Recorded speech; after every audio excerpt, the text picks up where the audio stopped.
जो तो social pharmacy है ना, सोशल फार्मेसी में आज लास्ट टॉपिक बचा है surface infection, arthropod born disease, ये सब हमने कर लिया। लास्ट टॉपिक बचा है सेक्सुअली ट्रांसमिटेड डिजीज़, है ना, जिसको हम एसटीडी बोलते हैं, जिसमें हम लोग क्या पढ़ेंगे, सिफिलिस, गोनोरिया, और उसके बाद एचआईवी और एड्स के बारे में जानेंगे। कंप्लीट टॉपिक को इसी वीडियो में हम लोग ख़त्म कर लेंगे। तो सेक्सुअली ट्रांसमिटेड डिजीज़ क्या होती हैं? सेक्सुअली ट्रांसमिटेड डिजीज़ और वनरेबल डिजीज़, है ना, is an illness that has the significant probability of transmission between human और animal by means of the sexual contact. ये जितनी भी बीमारी इसके अंदर हम पढ़ेंगे वो सब की सब जो ट्रांसमिट होती हैं एक से दूसरे में, या होती हैं, उनका जन्म होता है इन बीमारियों का सिर्फ और सिर्फ किस वजह से? सेक्सुअल कांटेक्ट की वजह से। ठीक है, मीन्स ये रीज़न है एक, जैसे vaginal intercourse, oral sex, anal sex, इन चीज़ों की वजह से ये सेक्सुअली ट्रांसमिटेड डिजीज़ क्या है, ट्रांसमिट होती हैं। Increasingly term sexually transmitted infection, जैसे इसी को हम एसटीआई, एसटीडी के साथ साथ एसटीआई भी बोलते हैं, यानी सेक्सुअली ट्रांसमिटेड डिजीज़ या सेक्सुअली ट्रांसमिटेड इन्फेक्शन। एक इन्फेक्शन एक से दूसरे में जाता है। It has the broader range meaning the person में बी इन्फेक्टेड में potentially infect other without showing science and symptoms. जैसे किसी भी इंसान को sexually transmitted disease, STD disease है, ठीक, तो वो इंसान के अंदर ज़रूरी नहीं है कि कोई सिम्टम उसके अंदर शो करे। बिना सिम्टम शो करे मीन्स वो कैरियर हो सकता है, लेकिन अगर किसी दूसरे के साथ कांटेक्ट बनाता है तो वो दूसरे को वो डिजीज़ क्या है, प्रोवाइड कर देगा, मीन्स उसको कंटामिनेटेड कर देगा, उसको जो है इन्फेक्शन उसको दे सकता है। अब डिपेंड ये करता है कि दोनों में इन्फेक्शन का लेवल क्या हो रहा है। मीन्स कि कोई इंसान है, उसकी इम्यूनिटी बहुत अच्छी है, तो उसके अंदर उस तरह का इन्फेक्शन उतनी जल्दी नहीं आएगा। लेकिन दूसरा इंसान, कहते हैं ना कि कोई इंसान दारू पीता है जीवन भर, उसका किडनी लीवर ख़राब नहीं होता, और कोई 2 महीने पी लेता है तो उसका लीवर और किडनी ख़राब होता है। ये डिपेंड करता है अपने अपने स्टेमिना पे, राइट। तो some sexually transmitted infection can be transmitted by, अच्छा, ये बेसिकली ब्लड कॉन्टैक्ट से होता है ना, ट्रांसमिटेड बाई वाया किससे? आईवी जो इन्फ्यूज़न नीडल्स होती हैं उनके थ्रू हो सकता है।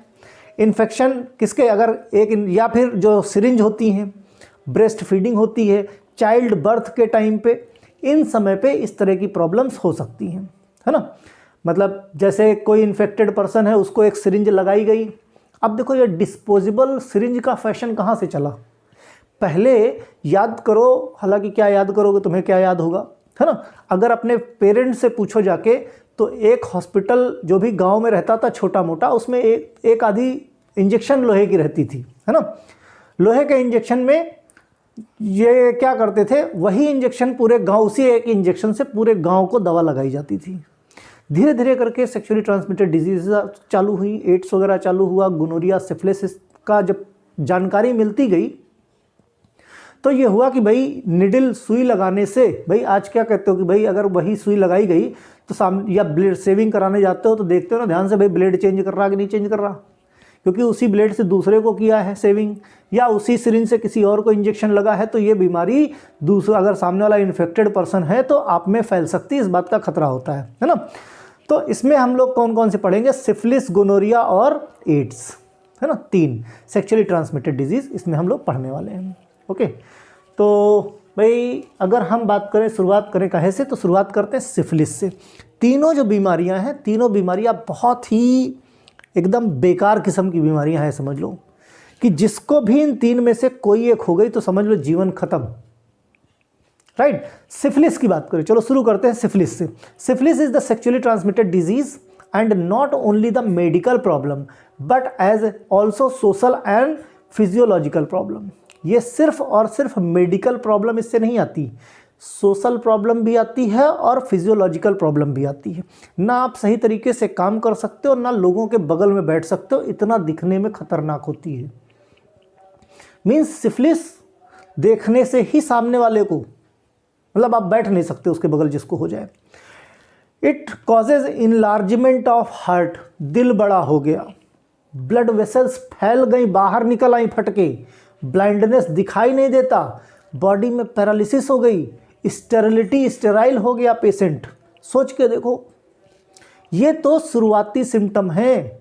चेहरे में बड़े बड़े से फोड़े निकल आना, जिससे कंटिन्यूअसली पस निकलते रहना, है ना, मतलब न पास का दिखना न दूर का दिखना, कंप्लीट ब्लाइंडनेस। पॉजिटिव एजेंट की बात करें तो स्पाइरोकीटल बैक्टीरिया होता है जिसका नाम होता है ट्रिपोनेमा पैलेडियम। सब स्पीसीज इसकी क्या है, पैलेडियम स्पीसीज है। दो टाइप ऑफ सिफिलिस की बात करें, एक एक्वायर्ड होता है, एक कॉन्जेनाइटल होता है। एक्वायर्ड हमेशा जो भी एक्वायर्ड होगा, एक्वायर्ड हमारी अपनी बेवकूफ़ियों की वजह से ये इन्फेक्शन होगा, और कॉन्जेनाइटल में हमारा कोई गलती नहीं, ये हमको अपने पेरेंट से मिल जाता है विरासत में, राइट। तो दो तरह का सिफिलिस दोनों देखते हैं। एक्वायर्ड की बात करें अगर हम, एक्वायर्ड सिफिलिस मतलब adult specially gate this disease through the sexual intercourse. अगर सेक्सुअल इंटरकोर्स में आप जाते हैं तो उस वजह से, मीन्स हमारे किए गए कर्मों की वजह से ये सिफिलिस हुआ। Children get this disease through the fondling of the sex organ. Fondling of the sex organs मतलब उसके साथ खिलवाड़ करना, मीन्स गलत तरीके से, मीन्स उन ऑर्गन्स को छेड़ना, इसकी वजह से भी सिफिलिस हो जाती है। 3 स्टेज होती हैं, प्राइमरी स्टेज होती है, सेकेंडरी स्टेज होती है, टर्सरी स्टेज होती है सिफिलिस की। प्राइमरी स्टेज की बात करें, प्राइमरी स्टेज में जो भी जेनाइटल ऑर्गन्स हैं आपके, उसमें फोड़े टाइप निकल के आते हैं, बड़े बड़े दाने निकल के आते हैं, सड़न पैदा हो जाती है, ठीक है। अपीयर्स ऑन जेनाइटल्स, जो जेनाइटल ऑर्गन्स हैं 2 से 6 हफ्ते के समय लगता है इन्फेक्शन के बाद ये अपीयर होने में। सेकेंडरी स्टेज की बात करें, this stage enlargement of glands, body की जो ग्लैंड्स हैं उनका इनलार्जमेंट हो जाता है, सोर थ्रोट हो जाता है, हेडक होने लगता है, लो इर्रेगुलर फीवर देखने को मिलता है, सम टाइम आवाज़ चली जाती है, हेयर्स चले जाते हैं।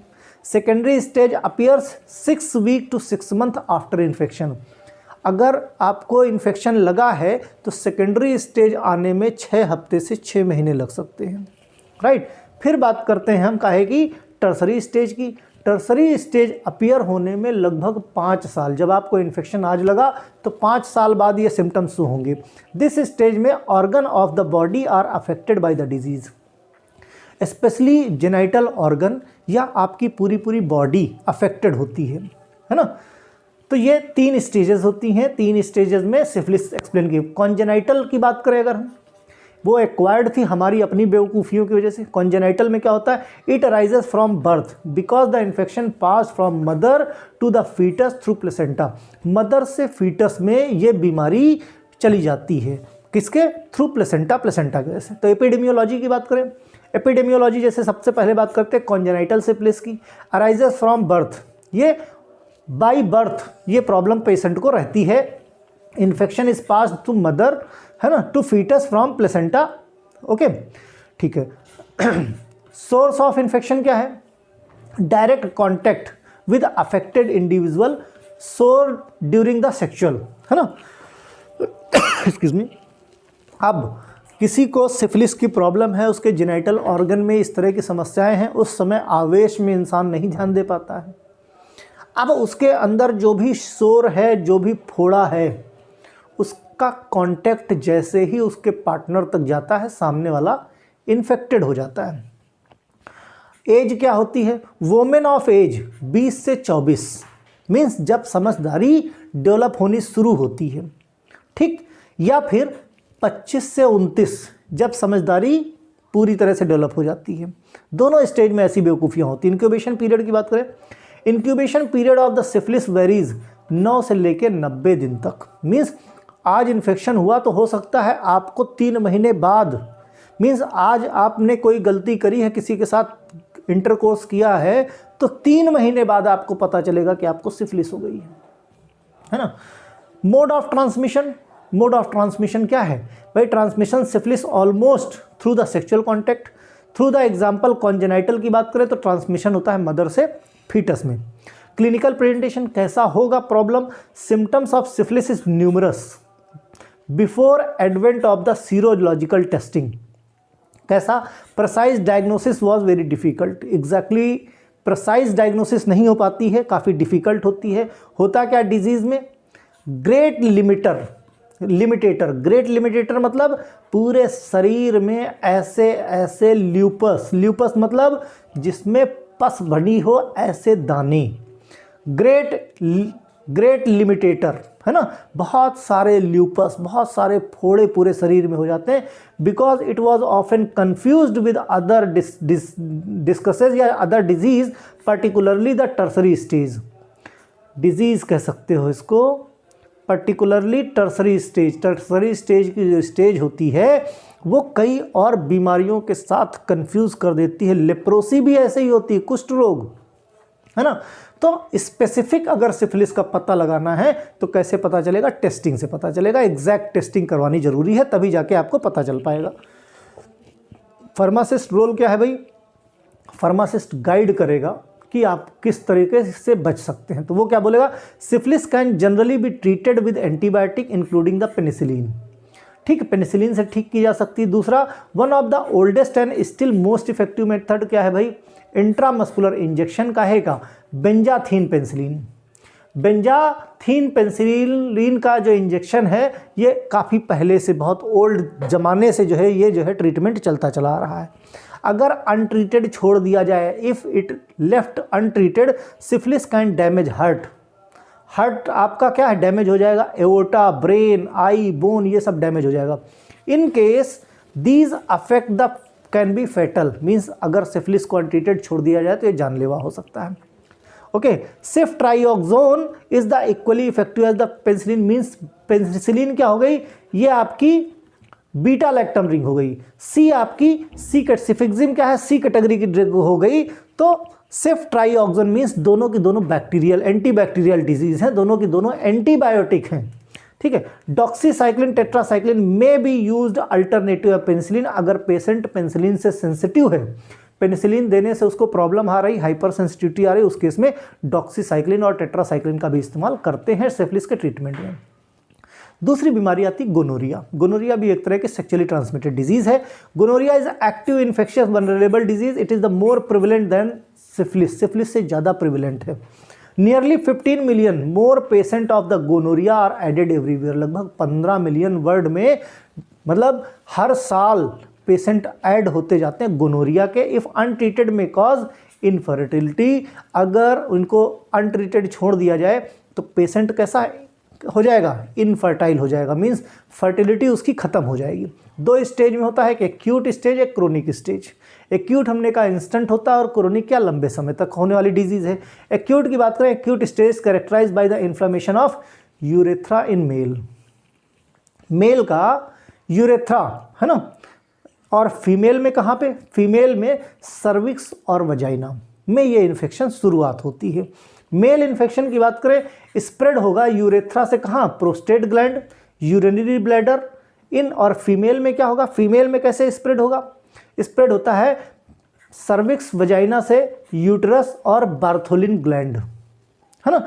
तो इस तरीके से ये ट्रांसमिट होता है एक जगह से दूसरी जगह। एक्यूट स्टेज की बात की जाए। फिर क्रोनिक स्टेज की बात की जाए। क्रोनिक स्टेज में structure of urethra followed by inflammation of joint, big joint, बड़े बड़े जॉइंट्स। ठीक, मतलब धीरे धीरे करके female become sterile due to the infection of fallopian tube.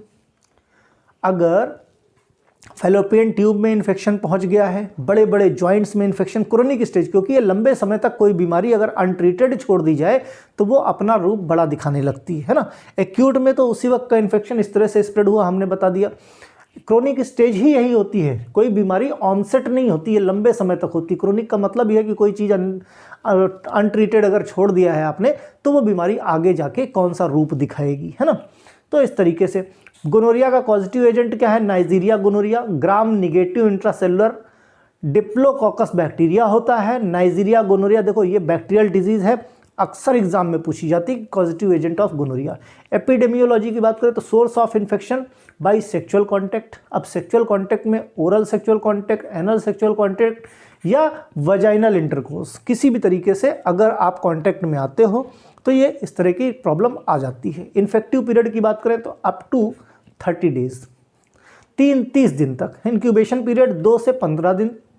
Mode of transmission typically spread during the sexual intercourse. Sexual intercourse के दौरान ये जो है क्या होती है, ट्रांसमिट होती है। It can be the vertically transmitted where the infected mother can pass gonorrhoea to their new born infant in new delivery. Means जो है मदर से, ये भी कॉन्जेनाइटल एक तरह की हो सकती है, ठीक जिस तरह सिफिलिस देखा था, मदर से अब उसके बच्चे में, इन्फेंट जो छोटा बच्चा है उसके अंदर जा सकता है इसका बैक्टीरिया।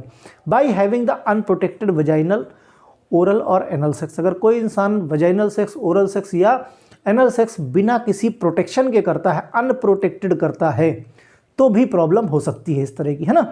तो इन सब चीज़ों से बचने के लिए भाई आपको क्या है, क्लिनिकल अच्छा ऐसा हुआ तो क्लिनिकल प्रेजेंटेशन क्या होगा, मीन्स क्लिनिकली कैसे पता चलेगा। पेनफुल यूरिनेशन, यूरिन करने में प्रॉब्लम होगी। पस डिस्चार्ज होता रहेगा पेनिस से लगातार, है ना। Pain swelling on the testicles, testis के पास जो है पेन स्टार्ट हो जाएगा। वोमेंस की बात करें, वजाइनल डिस्चार्ज कंटिन्यूसली होता रहता है बीच बीच में। पेनफुल यूरिनेशन, वजाइनल ब्लीडिंग हो सकती है जब पीरियड्स के बीच में ज़्यादा, मतलब पीरियड्स में तो होती, पीरियड्स के बीच में भी हो सकती है, ठीक है। या फिर जब वजाइनल इंटरकोर्स में जाते हैं उस टाइम पे भी ब्लीडिंग हो सकती है। पेनफुल इंटरकोर्स के दौरान ज़रूरत से ज़्यादा पेन होना। एब्डोमिनल और pelvic pain, gonorrhoea can be affect the parts of the other body. Other body parts में रेक्टम और आइज़। रेक्टम में इचिंग होती रहती है, पस बनता रहता है, वहाँ पे pus discharge, spot bright red colour, लाल कलर के स्पॉट्स आते रहते हैं। अगर टॉयलेट टिश्यूज से आदमी साफ़ करता है, पानी का इस्तेमाल नहीं करता, तो वो स्पॉट किस पे, वो ब्लड जो है टिश्यूज़ पे भी दिखेगा। आँखों, आइज़ में किस तरह से इन्फेक्शन करेगा गोनोरिया का, इन्फेक्शन के साथ मतलब और आगे जैसे आँखों में पेन होगा। लाइट में जब आप जाओगे तो आँखें खोल नहीं पाओगे, सेंसिटिव हो जाता है लाइट से, है ना। अब फार्मासिस्ट क्या कहेगा, फार्मासिस्ट समझाएगा कि अब stain from the sexual intercourse, है ना। दूसरा, always use condom during the sexual intercourse. Means sexual intercourse से प्रॉब्लम नहीं है, अनप्रोटेक्टेड सेक्सुअल इंटरकोर्स से प्रॉब्लम है, ठीक है। Have the sexually monogamous partner who does not have the infection. देखो मोनोगैमस मतलब जो एक्स्ट्रा मैरिटल अफेयर कर लेते हैं उनके साथ ये बड़ी समस्या है। मोनोगैमस मतलब जब सेक्सुअल पार्टनरशिप आप बनाओ तो एक से बनाओ, कुछ लोग एक से ज़्यादा से बना लेते हैं, है ना। तो वो अपना अपना, ये मेल फीमेल दोनों के साथ होता है। तो हमेशा जो आपका पार्टनर हो मोनोगैमस हो, मतलब एक ही होना चाहिए। इसकी वजह से होगा क्या, इन्फेक्शन होने के खतरा बहुत हद तक रिड्यूस हो जाता है। अब जगह जगह मुँह मारोगे तो जाहिर सी बात है प्रॉब्लम तो होगी ही। ट्रीटमेंट, WHO ने गोनोरिया का ट्रीटमेंट रिकमेंड किया, एक्वस बेंजाइल पेनिसिलिन सोडियम और प्रोबेंसिड का कॉम्बिनेशन। एक्वस प्रोकेन पेनिसिलिन और प्रोबेंसिड का combination. Septran is also use for this, ये भी एक तरह का एंटीबायोटिक है। कैनामाइसिन में भी used alternative for the treatment. Kanamycin को भी गोनोरिया ट्रीटमेंट में इस्तेमाल करते हैं। अब लास्ट, HIV या एड्स, है ना, बहुत खतरनाक बीमारी है, एक बार हो गई तो बस हो गई। AIDS is the disease that can develop the people with HIV, है ना। HIV मतलब ह्यूमन इम्यूनो डिफिशियंसी वायरस, नाम में ही पता चलता है, human immunodeficiency virus, human की इम्यूनिटी को कम कर देने वाला, ख़त्म कर देने वाला virus. It is most advance stage HIV, but just because the person has HIV does not mean they will develop AIDS. सिर्फ HIV होने से एड्स जो है डेवलप नहीं हो जाता, है ना। कॉजेटिव एजेंट क्या है, ह्यूमन इम्यूनो डिफिशियंसी वायरस। इसको लेंटी वायरस या मेंबर ऑफ रेट्रोवायरस फैमिली भी बोलते हैं। रेट्रोवायरस फैमिली का ये वायरस होता है। It can be lead to acquired immunodeficiency syndrome. अगर लेफ्ट अनट्रीटेड छोड़ दिया जाए, प्रिकॉशन ना लिया जाए, तो ये सिंड्रोम का रूप ले लेता है, जिसको बोलते हैं एक्वायर्ड इम्यूनो डिफिशियंसी सिंड्रोम, जिसको बोलते हैं एड्स। HIV पहले होता, फिर बाद में अगर ध्यान नहीं दिया जाए तो एड्स हो जाता है। Condition in which human immune system begins to fail, immunodeficiency immune system को फेल कर देता है, डिटेक्ट नहीं कर पाते हैं। जो फाइटिंग सेल्स होती हैं हमारी, फाइटर्स होते हैं, जो फाइटर्स होते हैं, डिटेक्टर सेल्स होते हैं, CD4 सेल्स, ये उन्हीं को डिस्ट्रॉय कर देता है। कि भाई जब सिग्नल ही नहीं दे पाओगे, बता ही नहीं पाओगे कि इन्फेक्शन हुआ है, तो फिर सामने वाला एक्ट कैसे करेगा, है ना। कोई चुपके से हमारे देश में घुस जाए और हमारी इंटेलिजेंस को पता ना चलने पाए तो क्या होगा, वो नुकसान पहुंचा सकता है ना। Leading to life threatening opportunistic infection, ये बड़ा ही अपॉर्चुनिस्टिक, अवसरवादी ये इन्फेक्शन होता है जो जानलेवा हो जाता है। Previous name for the virus include T lymphotropic virus third, जो पहले नाम थे, है ना। Okay, lymphadenopathy associated virus LAV या एड्स एसोसिएटेड रेट्रोवायरस ARV, ये पहले इसके नाम थे। सोर्स ऑफ इन्फेक्शन की बात करें तो HIV पेशेंट, या तो HIV पेशेंट से हो सकता है या उसका कोई कैरियर हो, उसके साथ अगर आप इंटरकोर्स करते हो तो प्रॉब्लम हो सकती है। इन्फेक्टिव पीरियड क्या है, blood and semen are infected individual, या तो ब्लड इन्फेक्ट हो जाए या सीमेन से इन्फेक्शन हो सकता है, इसीलिए इन्फेक्टेड सिरिंज या सेक्सुअल इंटरकोर्स, दोनों चीज़ों से। ज़रूरी नहीं कि इंसान खुराफात करे तभी उसको हो जाए, बेचारा सीधा साधा आदमी है, अब पता लगा कहीं पे इंजेक्शन लगवाने गए, कोई एड्स का पेशेंट आया, उसको इंजेक्शन लगा था, गलती से डिस्पोजेबल सिरिंज लगा चेंज करना भूल गए और आलस में रात में ठोक दिया इमरजेंसी में, तो बंदा तो गड़बड़ हो गया ना। ओके, तो एज की बात करें, एज है सेक्चुअली एक्टिव पर्सन, इसमें कोई एज लिमिट नहीं, बस सेक्चुअली एक्टिव हो मीन्स वो सेक्स करता है तो वो इन्फेक्टेड हो सकता है, एज से कोई लेना है। इम्यूनिटी का मतलब नो नेचुरल इम्यूनिटी, ऐसा नहीं है कि आपको एक बार एड्स हो गया दोबारा नहीं होगा, दोबारा का चांस ही नहीं, एक बार हो गया तो ठीक है, नहीं होता दोबारा की तो बात छोड़ दो। तो इसलिए कोई नेचुरल इम्यूनिटी नहीं, मतलब ये नहीं कि एक बार हमको हो गया हम सीना तान के किसी के साथ भी कर सकते हैं, हमको दोबारा नहीं होगा, पहले ही नहीं ठीक हुआ तो दोबारा क्या करोगे।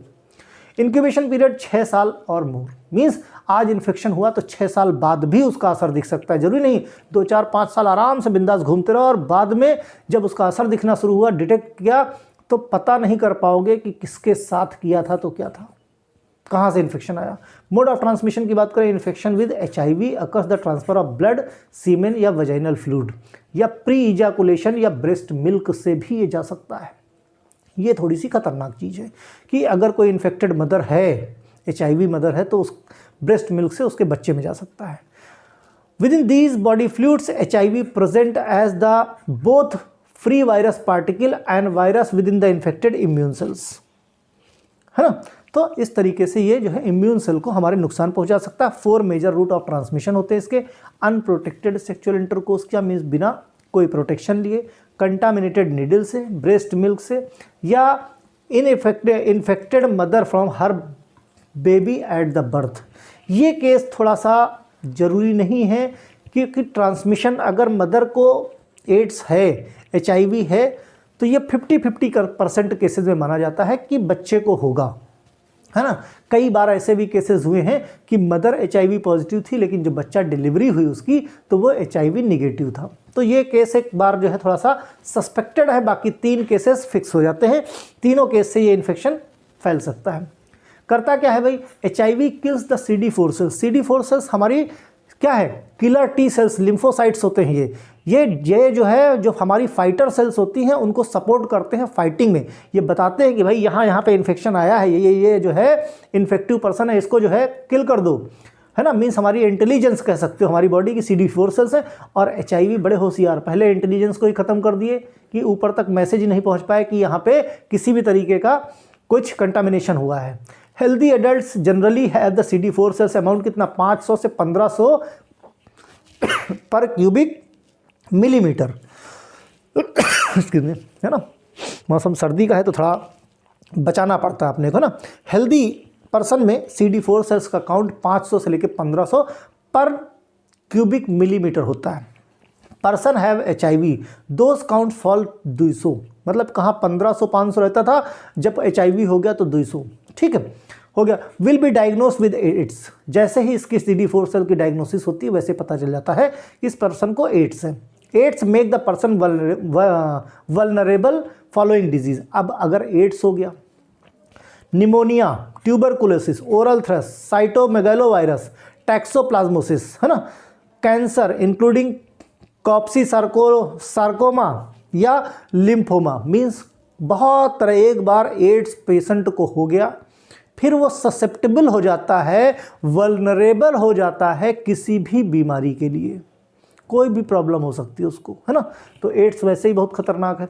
क्लिनिकल प्रेजेंटेशन अगर हो गया मीन्स किसी को एड्स हो जाए तो कैसा होगा, रैपिड वेट लॉस होना शुरू हो जाएगा, फीवर बार बार आता रहेगा, रात में कभी फीवर आया, रात में स्वेटिंग चालू हो गई, एक्सट्रीम लेवल की टायर्डनेस मीन्स खड़ा होने की ताकत नहीं है, prolong swelling of the lymph gland, armpits, grains and neck, जो ग्लैंड्स हैं यहाँ पे स्वेलिंग हो जाएगी, डायरिया मतलब एक तो उठने की ताकत नहीं, ऊपर से डायरिया भी हो गई, है ना। सोर थ्रोट हो गया, एनस में जेनाइटल ऑर्गन्स में इन्फेक्शन हो गया, red brown pink purple blotches हो गए पूरे शरीर में, under the skin, inside the mouth, nose और आईलिड्स। तो इन जगहों पे क्या है, लाल लाल रंग के, ब्राउन कलर के, पिंक कलर के, मतलब कलरफुल दाने बहुत बड़े बड़े से, है ना, निकलने शुरू हो जाते हैं कि इंसान खतरनाक दिखने लगता है। मेमोरी लॉस हो जाता है, डिप्रेशन का शिकार हो जाता है, न्यूरोलॉजिकल डिसऑर्डर, साइकिक हो जाता है। भाई जाहिर सी बात है किसी को एड्स हो जाए, जरूरी नहीं है, किसी किसी को उसकी बेवकूफ़ी से, किसी किसी को किसी और की बेवकूफ़ी से हो जाता है।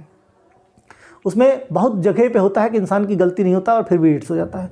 नोट क्या है, each of these symptoms can also related to other illness, है ना। मतलब the only way to know for the HIV get be tested means ये जो फीचर्स हैं ये और भी बहुत सारी ऐसी प्रॉब्लम्स हैं जिनमें ये फीचर्स डिफाइन किए गए हैं, लेकिन एड्स ही है, इसके लिए स्पेसिफिक टेस्टिंग की ज़रूरत है। उस टेस्टिंग के बाद पता चल जाता है कि इस पर्सन को HIV है। फार्मासिस्ट क्या समझाएगा, फार्मासिस्ट समझाएगा कि भाई वास्ट रोल होता है प्रिवेंशन HIV पेशेंट के लिए, ट्रीटमेंट के लिए। सम ऑफ द मेजर प्रिवेंशन जरूरी है। प्रिवेंशन कैसे करोगे, हर बार इंटरकोर्स करने के पहले, सेक्स के पहले नया कॉन्डोम, ऐसा नहीं कि जो पुराना इस्तेमाल किया उसको धो पोंछ के रख दिया, दोबारा फिर कर लिया उसी को पकड़ के, है ना। ड्रग एमेट्रिक का बीन, टेनोफोविर जिसको बोलते हैं Truvada, can reduce the risk of the sexual transmitted disease. तो कुछ दवाएं हैं जो रिड्यूस कर सकती हैं लेकिन ख़त्म नहीं कर सकती इसको। इन्फेक्शन पीपल में बी वेरी हाई रिस्क, अगर किसी को है तो। Tell your sexual partner if you have HIV, अगर आपको HIV है और अपने पार्टनर के साथ इंटरकोर्स करना है तो उसको पहले बता दो। बताता कोई नहीं हालांकि, है ना, बताने के बाद कोई रिस्क क्यों लेगा, कितना भी, है ना। Use to clean needle to inject the drug, कहीं भी पेरेंटल प्रिपरेशन लगवाने जाते हो, इंजेक्शन लगवाने जाते हो तो निडल क्लीन होनी चाहिए, है ना। If you pregnant get a medical care right away, अगर कोई प्रेग्नेंट लेडी है उसको HIV हो गया तो मेडिकल केयर बहुत ज़रूरी है ताकि उसको जो नुकसान हुआ उसका बच्चा सेफ रहे, है ना। मेल सर्कमटेंसेस की बात की जाए, help reduce man risk getting the HIV infection, है ना। मेल के केस में काफ़ी हद तक अगर वो प्रोटेक्शन लगाए तो इस चीज़ को रिड्यूस किया जा सकता है, मीन्स बाय द एजुकेशन। अगर उसको एजुकेशन है, उसको पता है HIV और एड्स के बारे में, तो ये जो नॉलेज है, अवेयरनेस है, उसको बीमार होने से बचा सकता है, क्योंकि अगर बीमारी हो गई तो फिर भाई बचाना थोड़ा सा मुश्किल है। डायग्नोसिस की बात करें, HIV is most commonly diagnose testing your blood, saliva, antibodies the viruses, है ना, किस तरीके से एंटीबॉडी बन रही है, कैसा वायरस है, तो वायरस की जांच करके, ब्लड की जांच करके, सलाइवा की जांच करके HIV का पता लगाया जा सकता है। ट्रीटमेंट अगर हो गया तो क्या करोगे भाई, नो क्योर फॉर HIV, सीधा रेड कलर का क्रॉस, भाई हो गया, कुछ नहीं डिफरेंट, बस ये है कि many different drugs are available to control the virus. Virus जब तक आतंक नहीं मचाता आपके शरीर के अंदर में तब तक आप ठीक हो, तो उस वायरस को कंट्रोल किया जा सकता है दवाओं से, लेकिन मारा नहीं जा सकता। Such treatment called anti retroviral therapy, जिसको बोलते हैं ART, एंटी रेट्रोवायरल थेरेपी बोलते हैं इसको, है ना। क्लासेस anti-HIV ड्रग्स, क्लासेस को क्या बोलेंगे, anti-HIV ड्रग, जैसे non nucleoside reverse transcriptase inhibitor जिसको हम बोलते हैं NNRTs, ठीक। Turn off the protein needed by the HIV make copy, उस प्रोटीन को जिससे HIV का जो वायरस होता है वो अपनी कॉपी बना लेता है, अपना नंबर्स बढ़ा देता है, डुप्लीकेशन कर लेता है उस प्रोटीन को। ये जो दवा है non nucleoside reverse transcriptase inhibitor, ये उसको क्या करती, इनएक्टिव कर देती, जिसकी वजह से उसका डुप्लीकेशन नहीं हो पाता। जब कॉलोनी नहीं बढ़ेगी तो उसकी तादाद ज़्यादा नहीं होगी तो उसकी पावर कम हो जाती। एग्जाम्पल में बात करें, इफाविरेंज, है ना, इट्राविरीन और नेविरापिन, ये जो दवाएं हैं इसकी वजह से क्या होता है, ये डुप्लीकेशन नहीं कर पाता है। न्यूक्लियोसाइड और न्यूक्लियोटाइड रिवर्स ट्रांसक्रिप्टेज इनहिबिटर, ये क्या कर, इसमें क्या है, एबाकाविर और एम्ट्रीसिटाबिन और टेनोफोविर, ये जो दवाएं हैं ये न्यूक्लियोसाइड या न्यूक्लियोटाइड रिवर्स ट्रांसक्रिप्टेज की तरह, मीन्स उसका ट्रांसक्रिप्शन जो है नहीं करने देती हैं, जिससे इनकी कॉलोनी बढ़ने नहीं पाती। प्रोटीएज इनहिबिटर में कौन कौन सी ड्रग हैं? एटाजेनाविर, दूसरी है फ्यूज़न इनहिबिटर जो फ्यूज़न को रोकती है, इफ्यूविरटाइड जिसको बोलते हैं, मीन्स मार्केट में मिल जाएगी आपको फ्यूजियन के नाम से। इंटीग्रेज इनहिबिटर की बात करें, रैल्टेग्राविर या फिर डाइल्यूट ग्रेविर के नाम से, जिसको जो मार्केट में टीवीके के नाम से मिल जाती है ना। तो ये कुछ दवाएं हैं, खापी जैसे खतरनाक वायरस है वैसे ही खतरनाक इसके नाम है ना। दो चार इतनी सारी याद करने की जरूरत नहीं, दो चार दवाओं के नाम याद कर लेना। इसी के साथ ये जो इतना बड़ा चैप्टर था जो बहुत दिन से सरदर्द दिए था, ये चैप्टर पूरी तरह से एक एक पॉइंट इसका क्लियर हो गया। इसके बाहर कुछ भी पढ़ने की जरूरत नहीं। अब एक चैप्टर सोशल फार्मेसी में और बचता है इसके बाद वाला, उसके बाद 100% आपका अपलोडेड है। कोई समस्या हो तो कमेंट करो। Okay, bye.